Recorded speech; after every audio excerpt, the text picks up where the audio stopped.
എല്ലാവർക്കും മലയാളം ടാരോട്ടിലേക്ക് സ്വാഗതം. നിങ്ങളെങ്ങാനും ഹീൽ ചെയ്യുമ്പോൾ അല്ലെങ്കിൽ മാനിഫെസ്റ്റേഷൻ ടെക്നിക്സ് ചെയ്യും തോറും നിങ്ങൾക്ക് കൂടുതൽ പ്രശ്നങ്ങൾ വരുന്നു, കൂടുതൽ സ്ട്രെസ്സ് വരുന്നു, കൂടുതൽ ട്രിഗേഴ്സ്, ഡിലേയ്സ് ഒക്കെ വരുന്നതായിട്ട് നിങ്ങൾക്ക് അനുഭവപ്പെടുന്നുണ്ടോ? അങ്ങനെയാണെന്നുണ്ടെങ്കിൽ നിങ്ങൾക്ക് ഈ വീഡിയോ കണ്ടിന്യൂ ആയിട്ട് കാണാം, ഫുള്ളായിട്ട് കാണാം. ഓക്കെ, ഞാൻ ഇത്രയൊക്കെ ഹീൽ ചെയ്യാൻ ശ്രമിച്ചിട്ടും എന്തുകൊണ്ട് എന്നെ പണിഷ് ചെയ്യുന്നു, എന്തുകൊണ്ട് എൻ്റെ സിറ്റുവേഷൻസൊക്കെ മോശമായി തുടങ്ങുന്നു, സ്ട്രെസ്ഫുള്ളായി തുടങ്ങുന്നുണ്ട്? അതല്ലേ നിങ്ങളുടെ വിചാരം? അതല്ലേ നിങ്ങൾ ചിന്തിച്ചുകൊണ്ടിരിക്കുന്നത്? എന്തുകൊണ്ട് എല്ലാം എൻ്റെ ഇന്ന് വിട്ടുപോകുന്നു, അകന്നുകൊണ്ടിരിക്കുന്നു? എന്നാൽ ഞാൻ പറയാണ്, നിങ്ങളുടെ മാനിഫെസ്റ്റേഷൻ നടക്കുന്നതിന് മുന്നേ യൂണിവേഴ്സ് നിങ്ങൾക്ക് തരുന്ന ടെസ്റ്റാണ് ഇതൊക്കെ എന്ന് വെച്ച് കഴിഞ്ഞാൽ എങ്ങനെ നമുക്ക് ആ ടെസ്റ്റ് പാസ്സാകാൻ പറ്റും? നമ്മളെല്ലാവരും ചെറുപ്പം മുതലേ സ്കൂളിലും കോളേജിലൊക്കെ കുറേ എക്സാംസ് ഉണ്ട്. 1ാം ക്ലാസ് കഴിയുമ്പോൾ 2ാം ക്ലാസ്സിലേക്കൊരു എക്സാം, 2 കഴിയുമ്പോൾ 3ലേക്കൊരു എക്സാം. അതുപോലെ യൂണിവേഴ്സ് എങ്ങനെയാണ് നിങ്ങൾക്ക് ടെസ്റ്റുകൾ തരുന്നത്? ആ ടെസ്റ്റുകൾ എങ്ങനെ മനസ്സിലാക്കി നമുക്ക് എങ്ങനെ അതിൽ നിന്ന് പാസ്സായി വേഗം നമ്മുടെ മാനിഫെസ്റ്റേഷൻസും ഹീലിംഗ് ജേണിയൊക്കെ നമ്മുടെ എല്ലാ ഡ്രീംസും 10,000 ടൈംസ് ഫാസ്റ്റായിട്ട് നമുക്ക് എങ്ങനെ ബെറ്റർ ആക്കാൻ പറ്റും? അതാണ് ഞാൻ ഈ വീഡിയോയിൽ പറഞ്ഞുതരാൻ പോകുന്നത്. സോ എങ്ങനെയായിരിക്കും യൂണിവേഴ്സ് ടെസ്റ്റ്? യൂണിവേഴ്സ് ഒരിക്കലും ചോദിക്കില്ല നീ സ്ട്രോങ് ഇനഫ് ആണോ, നിങ്ങൾ വേർത്തി ആണോ എന്നല്ല യൂണിവേഴ്സ് ചോദിക്കുക. യൂണിവേഴ്സ് ചോദിക്കുന്നത് നിങ്ങൾക്ക് ഈ ബ്ലെസ്സിങ് താങ്ങാനുള്ള ശേഷിയുണ്ടോ എന്ന് വെച്ച് കഴിഞ്ഞാൽ നിങ്ങൾ ചോദിച്ചെല്ലാം ഞാൻ തരാൻ റെഡിയാണ്. ഈ ബ്ലെസ്സിങ് നിങ്ങൾക്ക് ഹോൾഡ് ചെയ്യാൻ പറ്റുമോ? നിങ്ങൾ ആ വേർഷനായി മാറിക്കഴിഞ്ഞോ എന്ന് വെച്ചാൽ നമുക്ക് ഒരു പഴയ ഐഡൻറ്റിറ്റി ഉണ്ട്. എന്താണ് നമ്മുടെ ഓൾഡ് ഐഡൻറ്റിറ്റി എന്ന് പറയുന്നത്? നിങ്ങളുടെ ഓൾഡ് ഐഡൻറ്റിറ്റിയിലാണ് ഇപ്പോൾ എല്ലാവരും ഉള്ളത്. കുറേ ലിമിറ്റിംഗ് ബിലീവ്സ്, എന്നെക്കൊണ്ട് ഇത് ചെയ്യാൻ പറ്റില്ല, ഞാൻ നെഗറ്റീവാണ്, ഞാൻ ലോൺലിയാണ്, അങ്ങനെയുള്ള കുറേ നെഗറ്റീവ് ബിലീവ്സ്, ഓൾഡ് ഐഡൻറ്റിറ്റി, അതിലാണ് മിക്ക പേരും ജീവിച്ചുകൊണ്ടിരിക്കുന്നത്. അപ്പോൾ യൂണിവേഴ്സ് ടെസ്റ്റ് ചെയ്യും തോറും എല്ലാവരും ഇതിൽ തന്നെ അകപ്പെട്ടുകൊണ്ടിരിക്കുകയാണ്. എന്നാൽ ആരും മനസ്സിലാക്കുന്നില്ല യൂണിവേഴ്സ് നിങ്ങളെ ടെസ്റ്റ് ചെയ്യാണ്. എന്തിന്? നിങ്ങൾക്ക് ഈ ബ്ലെസ്സിങ്സ്, ഈ പുതിയ ഡെസ്റ്റിനിയിലേക്ക് കിടക്കണം എന്നുണ്ടെന്നുണ്ടെങ്കിൽ നിങ്ങൾ ഇതൊക്കെ ഉപേക്ഷിക്കൂ. ഇതൊക്കെ നിങ്ങൾക്ക് ഉപേക്ഷിച്ച് ഇത് നിങ്ങൾക്ക് താങ്ങാൻ പറ്റുമോ? നിങ്ങൾ അതിലേക്കായിട്ട് വളർന്നു കഴിഞ്ഞോ എന്നാണ് യൂണിവേഴ്സ് ടെസ്റ്റ് ചെയ്യുക. ഇപ്പോൾ 1ാം ക്ലാസ്സിലൊരു കുട്ടി 2ാം ക്ലാസ്സിലേക്ക് പാസ്സാവണം എന്നുണ്ടെങ്കിൽ 1ാം ക്ലാസ്സിലെ സബ്ജക്റ്റൊക്കെ ക്ലിയറായി പഠിച്ചോ എന്ന് നോക്കില്ലേ? എന്നാലല്ലേ 2ാം ക്ലാസ്സിലെ സബ്ജക്റ്റുകൾ നമുക്ക് കൂടുതൽ പഠിക്കാൻ പറ്റുള്ളൂ. സോ യൂണിവേഴ്സ് അതുപോലെ ടെസ്റ്റ് ചെയ്യും. നിങ്ങളുടെ 1ാം ക്ലാസ്സിലെ സബ്ജക്റ്റൊക്കെ പഠിച്ചു കഴിഞ്ഞോ? ലിറ്ററലി 1ാം ക്ലാസ് അല്ല, നിങ്ങളുടെ ഈ ഓൾഡ് ഐഡൻറ്റിറ്റീസ് അതൊക്കെ നിങ്ങൾക്ക് എല്ലാം മനസ്സിലാക്കി നിങ്ങൾ അതിൽ നിന്ന് 2ാം ക്ലാസ്സിലെ പുതിയ സംഭവങ്ങൾക്ക്, പുതിയ കാര്യങ്ങൾക്ക് പഠിക്കാൻ നിങ്ങൾ തയ്യാറാണോ എന്നാണ് ടെസ്റ്റ്. പക്ഷെ അവിടെ എല്ലാവരും എന്ത് വിചാരിക്കും? 1ാം ക്ലാസ്സിൽ ഫെയിലായിരിക്കും. ഇതൊരു എക്സാമ്പിളാണ്. നിങ്ങൾ അതിനെ കൂടുതൽ ടെസ്റ്റ് ചെയ്യും തോറും, എക്സാം വെക്കും തോറും ആർക്കും പാസ്സാവാത്തത് എന്തുകൊണ്ടാണ്? നിങ്ങൾ അവിടെ എന്തൊക്കെയോ പഠിക്കാൻ ബാക്കിയുണ്ട്, അതിൽ നിന്ന് നമ്മൾ പഠിച്ച് ആരും വരുന്നില്ല. അങ്ങനെ പറയുമ്പോൾ എല്ലാവർക്കും കൺഫ്യൂസ്ഡ് ആവും. എന്താണ് ഞാൻ പഠിക്കാനുള്ളത്? എന്താണ് എനിക്ക് മനസ്സിലാവാത്തത്? എന്താണ് ഇപ്പോൾ ഇവിടെ ഒരു കൺഫ്യൂഷൻ വരുന്നത്? സിമ്പിളായിട്ട് പറഞ്ഞാൽ നിങ്ങൾ യൂണിവേഴ്സിനോട് ലവ് ആണ് എനിക്ക് വേണ്ടത്, എനിക്ക് ലവ് ആണ് വേണ്ടത്. സോ യൂണിവേഴ്സ് നിങ്ങളെ സെൽഫ് വർത്ത് ടെസ്റ്റ് ചെയ്യാൻ തുടങ്ങും. യൂണിവേഴ്സ് ചിലപ്പോൾ നിങ്ങൾക്ക് സിറ്റുവേഷൻസ് ആണ്, നിങ്ങൾ ലവ് കൂടുതൽ മാനിഫെസ്റ്റ് ചെയ്യും തോറും നിങ്ങളുടെ സെൽഫ് വർത്തിനെ ക്വസ്റ്റ്യൻ ചെയ്യിക്കണ കുറേ സിറ്റുവേഷൻസ് നിങ്ങളുടെ ലൈഫിൽ നടക്കും. അല്ല, നിങ്ങൾക്കൊരു സമാധാനമാണ് വേണ്ടത്, അത് തേടും തോറും നിങ്ങളുടെ ലൈഫിൽ കെയോസ് നടന്നുകൊണ്ടിരിക്കും, കുറേ പ്രശ്നങ്ങൾ വന്നുകൊണ്ടേയിരിക്കും. പൈസയാണോ ആഗ്രഹിക്കുന്നത്? നിങ്ങൾക്ക് സിറ്റുവേഷൻസ് വരും, കുറേ സിറ്റുവേഷൻസ് വന്നുകൊണ്ടേയിരിക്കും, പൈസ ഇല്ലാത്തതായിട്ടുള്ള സിറ്റുവേഷൻസ്. സോ ഇതിലൊക്കെ നമുക്കിതിൽ നിന്ന് പഠിക്കാനുണ്ടത്, നമ്മളിവിടെ എനർജറ്റിക്കലി അപ്ഗ്രേഡ് ആവുന്നുണ്ടോ, നമ്മളിത് മനസ്സിലാക്കുന്നുണ്ടോ, നമുക്ക് ട്രിഗർ ചെയ്യുന്ന കാര്യങ്ങൾ ഉള്ളപ്പോഴും നമ്മൾ ട്രസ്റ്റ് ചെയ്യുന്നുണ്ടോ യൂണിവേഴ്സിനെ? സെൽഫ് വർത്ത്, നമ്മൾ അതിൽ നിന്നാണ് ലവ് പഠിക്കുന്നത്. ഇതൊക്കെ നമ്മുടെ ലൈഫിൽ ഉണ്ടായിക്കഴിഞ്ഞാൽ നമ്മൾ ട്രസ്റ്റ് ചെയ്യുന്നുണ്ടോ? നമ്മൾ അതിൽ നിന്ന് എങ്ങനെ ഹാൻഡിൽ ചെയ്യുന്നു, നമ്മൾ അതിനെങ്ങനെ ടെസ്റ്റ് ചെയ്യുന്നു, നമ്മൾ അതിനെങ്ങനെ എനർജറ്റിക്കലി നമ്മൾ അതിൽ നിന്ന് വളരുന്നു, നിങ്ങൾ അതിനൊക്കെ എങ്ങനെ റെസ്പോണ്ട് ചെയ്യുന്നു? ഫോർ എക്സാമ്പിൾ പറയുകയാണെങ്കിൽ ഇപ്പോൾ ലവ് അല്ലെങ്കിൽ മണി എല്ലാം ചെയ്യുന്നവർ, ഇപ്പോൾ ലവ് സിമ്പിളായിട്ട് എല്ലാവരും പറയാം, മിക്ക പേർക്കും ലവ് റിലേറ്റഡ് ആയിരിക്കും. ലവ് മാനിഫെസ്റ്റ് ചെയ്യുന്നവർക്ക് എങ്ങനെ ടെസ്റ്റുകൾ വരും? ലവ് വേണ്ടവർക്ക് ആദ്യം ഒരു ട്രിഗർ വരും. ആദ്യം ഒരു ട്രിഗർ വരുമ്പോൾ നിങ്ങൾ ഒരു വേർഷൻ റെസ്പോണ്ട് ചെയ്യും. നിങ്ങളുടെ ഒരു വേർഷൻ ഭയങ്കര ദേഷ്യത്തോടെയും ഇമോഷണലിയും ഭയങ്കര റെസ്പോണ്ട് ചെയ്യും. യൂണിവേഴ്സ് അതേ ടെസ്റ്റ് 2ാമത് തരും വീണ്ടും നിങ്ങളുടെ ലൈഫിൽ. ഇപ്രാവശ്യം നിങ്ങൾ അതെങ്ങനെ വീണ്ടും എനർജറ്റിക്കലി അത് നിങ്ങളെങ്ങനെ ഡീൽ ചെയ്യുമെന്ന് അറിയാം. സോ 2ാമത്തെ വട്ടം നിങ്ങളത് ലെസ് ഇമോഷണലി ആയിരിക്കും ഡീൽ ചെയ്യുന്നുണ്ടാവുക, ചില കാര്യങ്ങൾ മനസ്സിലാക്കിയിട്ടുണ്ടാവും. യൂണിവേഴ്സ് നിങ്ങളുടെ ലൈഫിലേക്ക് 3ാമത് സെയിം സിറ്റുവേഷൻസ് വീണ്ടും കൊണ്ടുവരും. ഇപ്രാവശ്യം നിങ്ങൾ വീണ്ടും യൂണിവേഴ്സ് ടെസ്റ്റ് ചെയ്തുകൊണ്ടിരിക്കുന്നത് നിങ്ങൾ എത്രമാത്രം അതിൽ നിന്ന് നിങ്ങൾ ഓരോ വട്ടവും ടെസ്റ്റ് ചെയ്യും തോറും നിങ്ങൾ എനർജറ്റിക്കലി ഗ്രോ ആയിക്കൊണ്ടിരിക്കുകയാണ്. ചെറുതായി നിങ്ങൾ ഗ്രോ ചെയ്തുകൊണ്ടിരിക്കുക. നിങ്ങൾക്ക് മനസ്സിലാക്കാൻ പറ്റും, നിങ്ങൾ ഹീലിംഗ് ജേർണിയിൽ വരുന്നവരാണ്, ഓരോ കാര്യങ്ങളിലേക്ക് കൂടെ വരുന്നവരാണെന്നുണ്ടെങ്കിൽ നിങ്ങളുടെ അതേ ടെസ്റ്റുകൾ നിങ്ങളുടെ ലൈഫിൽ റിപ്പീറ്റ് ചെയ്യുന്നത് നിങ്ങൾക്ക് മനസ്സിലാക്കും. നിങ്ങൾ ഓരോ ടെസ്റ്റുകളെയും ഡിഫറെൻറ്റ് ഇമോഷൻസ്, ഡിഫറെൻറ്റ് രീതിക്കായിരിക്കും നിങ്ങൾ അതിനെ ഡീൽ ചെയ്യുന്നുണ്ടായിരിക്കുക.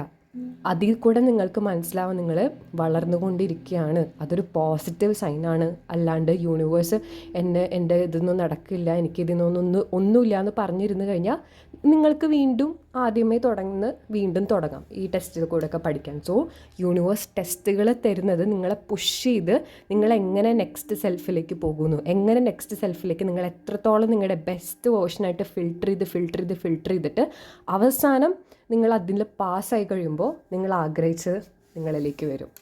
മനസ്സിലായോ? സോ എങ്ങനെ നമുക്ക് ഈ ടെസ്റ്റ് പാസ്സാവാം? അപ്പോൾ എങ്ങനെ എനിക്കിത് പാസ്സാവാൻ പറ്റും? അതായിരിക്കും എല്ലാവരുടെ അടുത്ത ചോദ്യം. എങ്ങനെ ഞാനിതിൽ നിന്ന് പാസ്സാവാൻ പറ്റും? ഫ്യൂ സിമ്പിൾ മാജിക്കൽ സ്റ്റെപ്സേ ഉള്ളൂ. എങ്ങനെ ഞാനിത് പാസ്സാവും? ആദ്യം ഫസ്റ്റത്തെ സ്റ്റെപ്പാണ് റെസ്പോണ്ട് ചെയ്യുക.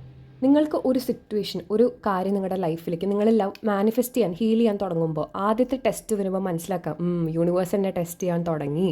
അപ്പം എൻ്റെ ഫ്യൂച്ചർ സെൽഫാണ്, എനിക്കിതൊക്കെ ലഭിച്ചു കഴിഞ്ഞ ഒരാളാണെന്നുണ്ടെങ്കിൽ ഞാൻ ഞാൻ ഒരു ഹീൽഡ് വേർഷനാണ് എന്നുണ്ടെങ്കിൽ ഞാൻ എങ്ങനെ ബിഹേവ് ചെയ്യും? അതല്ല, ഇപ്പോൾ നിങ്ങൾക്ക് പൈസയിൽ കൂടെ ഭയങ്കര ബുദ്ധിമുട്ട് പോയിക്കൊണ്ടിരിക്കുന്ന ആൾക്കാരാണ്, അല്ലെങ്കിൽ ലവിൽ കൂടെ ഭയങ്കര ബുദ്ധിമുട്ട് പോയിക്കൊണ്ടിരിക്കുന്ന ആൾക്കാരാണ്, സ്നേഹമില്ല. അപ്പോൾ നിങ്ങൾ ഓൾറെഡി നിങ്ങളുടെ ഉള്ളിൽ നിന്നൊരു ഭയങ്കര ഒരു സ്നേഹമുള്ളൊരു വ്യക്തിയാണ്, നിങ്ങളൊരു ഫ്യൂച്ചർ ഒരു സെൽഫ് ആണ് എന്നുണ്ടെന്ന്, ഇതൊക്കെ നിങ്ങളെല്ലാം ലഭിച്ചു കഴിഞ്ഞൊരു സെൽഫ് ആണെന്നുണ്ടെന്നുണ്ടെങ്കിൽ നിങ്ങൾ എങ്ങനെ ഇതിനെ റെസ്പോണ്ട് ചെയ്യും? ഒന്ന് ആലോചിച്ച് നോക്കൂ. നിങ്ങൾക്ക് ഇപ്പോൾ ഉള്ളൊരു സിറ്റുവേഷൻ വീണ്ടും നിങ്ങളുടെ ഒരു ഫ്യൂച്ചറിലേക്ക് വരികയാണെന്നുണ്ടെങ്കിൽ അന്ന് നിങ്ങളുടെ എല്ലാം ഉണ്ട്, അന്ന് നിങ്ങൾ എങ്ങനെ റെസ്പോണ്ട് ചെയ്യും എന്ന് നിങ്ങളോട് തന്നെ ചോദിച്ചു നോക്കുക. നെക്സ്റ്റ്, ഒരു സിറ്റുവേഷൻ വരുമ്പോൾ ഓടിപ്പോയി റിയാക്ട് ചെയ്യാണ്ട് ഒന്ന് പോസ് ചെയ്യുക. ഒരു സിറ്റുവേഷൻ വന്നു, പോസ് ചെയ്യാന്ന് വെച്ച് കഴിഞ്ഞാൽ നിൽക്കുക, ടേക്ക് എ സ്റ്റെപ്പ് ബാക്ക് എന്ന് പറയും. ആ സിറ്റുവേഷൻ എന്തിനാണ്? നമ്മൾ ചില കാര്യങ്ങൾ ഉണ്ടാകുമ്പോഴേക്കും ഓടും ഓരോ ആൾക്കാരുടെ അടുത്തേക്ക്. നമുക്ക് എന്തൊക്കെ ചെയ്യണം എന്ന് അറിയാണ്ട് ഒരൊറ്റ ഓട്ടം ഓരോ സ്ഥലത്തേക്ക്, എവിടേക്കൊക്കെ എന്തൊക്കെയോ ചെയ്യണം നമുക്ക് തന്നെ ഒരു പിടി ഉണ്ടായിരിക്കില്ല. പക്ഷേ നമ്മളവിടെ നിന്ന് ഒരു പോസ് കൊടുത്തിട്ട് ആലോചിക്കുക, എന്തായിരിക്കും എൻ്റെ ഓൾഡ് സെൽഫാണെന്നുണ്ടെങ്കിൽ എന്തായിരിക്കും റിയാക്ഷൻസ്, എന്ത് റിയാക്ഷൻസാണ് എന്നെ വീണ്ടും ഇതേ സൈക്കിളിൽ പോയിക്കൊണ്ടിരിക്കേണ്ടത്? കാരണം നമ്മൾ ചില റിയാക്ഷൻസ് കൊടുക്കുന്നുണ്ടായിരിക്കും. ഇപ്പോൾ ലവിലാണെന്നുണ്ടെങ്കിൽ ഇപ്പോൾ സെൽഫ് വർത്തിൻ്റെ നമ്മൾ ട്രിഗർ ചെയ്യാൻ തുടങ്ങും. എന്നെ റെസ്പെക്റ്റ് ഇല്ല, എന്നെ വർത്തില്ല, നമ്മുടെ സെൽഫ് വർത്തിനെ ട്രിഗർ ചെയ്യുന്ന കുറേ കാര്യങ്ങൾ നടക്കുമ്പോൾ നമ്മൾ ആലോചിക്കുക, എന്താണ് ഞാൻ റിപ്പീറ്റ് ചെയ്തുകൊണ്ടിരിക്കുന്ന പാറ്റേൺ എന്താണ്? ഞാൻ എന്താണ് അതിൽ റിയാക്ഷൻ കൊടുക്കുമ്പോൾ എന്താണ് ഞാൻ ഓൾഡായിട്ട് റിപ്പീറ്റ് ചെയ്തുകൊണ്ടിരിക്കണമെന്ന് മനസ്സിലാക്കുക. ഇപ്പം മണിയുടെ കേസിലാണെങ്കിൽ എവിടെയാണ് ഞാൻ പൈസയുടെ ചിലവാക്കണില്ല, എന്ത് റിയാക്ഷൻസാണ്, എന്താണ് പൈസയുടെ ബുദ്ധിമുട്ടിൽ ഞാൻ എവിടെയാണ് തെറ്റ് വരുത്തുന്നത്? സമാധാനമാണെന്നുണ്ടെങ്കിൽ ഞാൻ എങ്ങനെയാണ് ഓരോ സിറ്റുവേഷൻസ് വരുമ്പോൾ ഞാൻ എങ്ങനെയാണ് ഹാൻഡിൽ ചെയ്യാറ്, എങ്ങനെയാണ് ഞാൻ അതിനെ കാണാറ് എന്നുള്ളത് നമ്മൾ തന്നെ വിലയിരുത്തുക. നമുക്ക് നമ്മളെ തന്നെ വിലയിരുത്താനേ പറ്റുള്ളൂ. ചുറ്റും നടക്കുന്ന ആരെയും നമുക്കല്ല, നമ്മൾക്ക് നമ്മുടെ മൈൻഡിൻ്റെ കൺട്രോളാണ് നമ്മുടെ കയ്യിലുള്ളത്. നമ്മുടെ കാര്യങ്ങളുടെ കൺട്രോൾ, നമ്മളെങ്ങനെ പെരുമാറുന്നു എന്നുള്ള കൺട്രോൾ നമ്മുടെ കയ്യിലാണ്. അപ്പം ഓപ്പോസിറ്റ് ഒരാൾ വന്നിട്ട് നീ ഇങ്ങനെയാണെന്ന് മനസ്സിലാക്കി കഴിഞ്ഞാൽ മിണ്ടാണ്ടിരിക്കുക എന്നല്ല, ആദ്യം ജസ്റ്റ് പോസ് ചെയ്തിട്ട് ആലോചിക്കുക, എൻ്റെ പഴയ സെൽഫായിരുന്നു എന്നുണ്ടെങ്കിൽ ഇപ്പം എങ്ങനെയായിരിക്കും ഞാൻ റെസ്പോണ്ട് ചെയ്യുക, എങ്ങനെയായിരിക്കും തിരിച്ച് പറയുക? ചില സമയത്ത് നമുക്ക് തോന്നും, ഞാനിത് പറഞ്ഞില്ലായിരുന്നെങ്കിൽ ഇത് കൂടുതൽ സമാധാനമായിട്ട് പോയാൽ, ഞാൻ അന്നത്തെ ദേഷ്യത്തിൽ എന്തൊക്കെയോ പൊട്ടിത്തെറിച്ച് പറഞ്ഞു, ഞാൻ ആ ദേഷ്യത്തിലും ആ ഒരു ടെൻഷനിലും ഞാൻ പൈസ അവിടെ ഇവിടെയൊക്കെ കൊണ്ട് കളഞ്ഞു.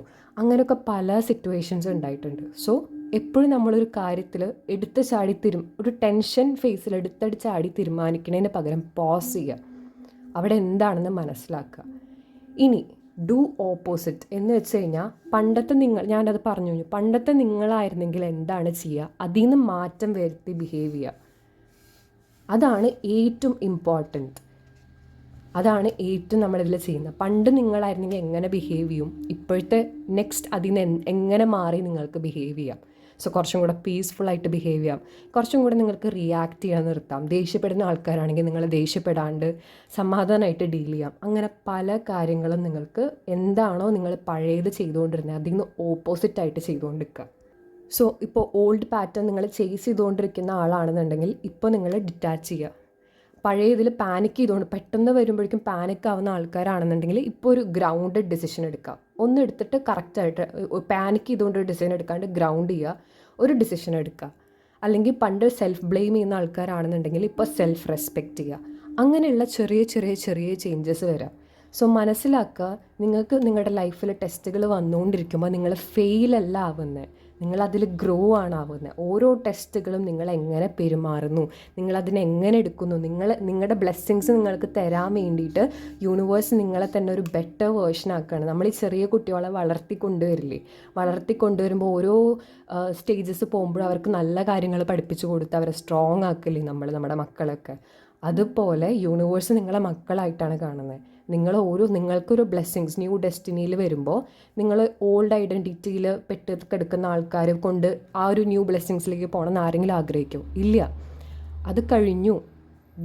We should grow. നമ്മളെങ്ങനെ അതിൽ നിന്ന് റെസ്പോണ്ട് ചെയ്യുന്ന കാര്യങ്ങളായി കുറേയും കൂടെ മെച്യൂറായി കുറേയും കൂടെ നമ്മുടെ ബ്ലെസ്സിങ്സിനൊക്കെ നമുക്ക് റിസീവിങ് സ്റ്റേജിലേക്ക് എത്തും.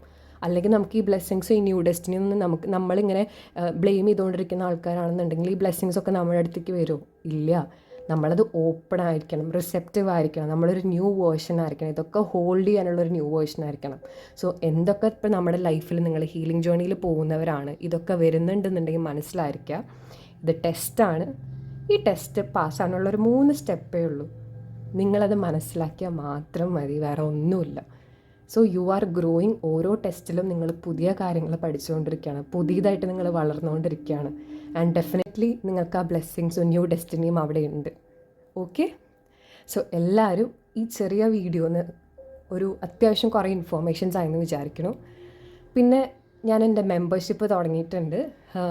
നിങ്ങൾക്ക് താഴെ ലിങ്ക് കിട്ടും. നിങ്ങൾക്ക് എൻ്റെ മെമ്പർഷിപ്പ് 1 month മെമ്പർഷിപ്പ് ജോയിൻ ചെയ്യാം. മന്ത്ലി ആയിരിക്കും. അതിൽ നിന്ന് ഞാൻ പുതിയ വേറെ സെപ്പറേറ്റ് മെമ്പർഷിപ്പാണ് തുടങ്ങിയിട്ടുള്ളത്, ബൈ മീ കോഫി. സോ അതിൽ എക്സൈറ്റിംഗ് ആയിട്ടുള്ള പവർഫുൾ മെഡിറ്റേഷൻസും ഹീലിംഗ് പ്രാക്ടീസസും മെമ്പേഴ്സിന് സെപ്പറേറ്റ് ആയിട്ട് ടാരോ റീഡിങ്സും ഒക്കെ കുറേ കാര്യങ്ങൾ, സബ്ലിമിനൽസും ഒക്കെ ഞാൻ നിങ്ങൾക്ക് അതിൽ പവർഫുള്ളായിട്ട് ആഡ് ചെയ്യുന്നതായിരിക്കും. പിന്നെ ഓൾസോ യൂട്യൂബ് മെമ്പർഷിപ്സ് ഉണ്ട്, പക്ഷേ അതിൽ ഞാൻ കുറച്ച് വീഡിയോസ് അപ്ലോഡ് ചെയ്യുന്നുണ്ടായിരിക്കുള്ളൂ. നിങ്ങൾക്ക് കുറേയും കൂടെ പവർഫുൾ മെഡിറ്റേഷൻസ് ഒക്കെ വേണമെന്നുണ്ടെന്നുണ്ടെങ്കിൽ എൻ്റെ ബൈ മീ കോഫിയിൽ നിങ്ങൾക്ക് മെമ്പർഷിപ്പ് എടുക്കാം. പിന്നെ പേഴ്സണൽ സെഷൻസ്, ഗൈഡൻസ്, റീഡിങ്സ് ഒക്കെ വേണം, കസ്റ്റം സബ്ലിമിനൽസ് വേണമെന്നുണ്ടെങ്കിൽ എന്നെ കോൺടാക്റ്റ് ചെയ്യാൻ നമ്പറിൽ. സോ ഇതിൽ നിന്ന് നിങ്ങൾ കുറേ കാര്യങ്ങൾ മനസ്സിലാക്കി എന്ന് വിശ്വസിക്കുന്നു. എല്ലാവരും ഈ ടെസ്റ്റിനെ സെൽഫ് ബ്ലെയിം അല്ലാണ്ട് അതിനെങ്ങനെ റിയാക്ട് ചെയ്യണം, എങ്ങനെ റെസ്പോണ്ട് ചെയ്യണം, ഇത് ഞാൻ ജയിക്കും എന്നുള്ള രീതിക്ക് ഗ്രോ. ആൻഡ് ഡെഫിനറ്റ്ലി നിങ്ങളുടെ ബ്ലെസ്സിങ്സ് ഒക്കെ അവിടെ ഉണ്ട്. Every one stay blessed.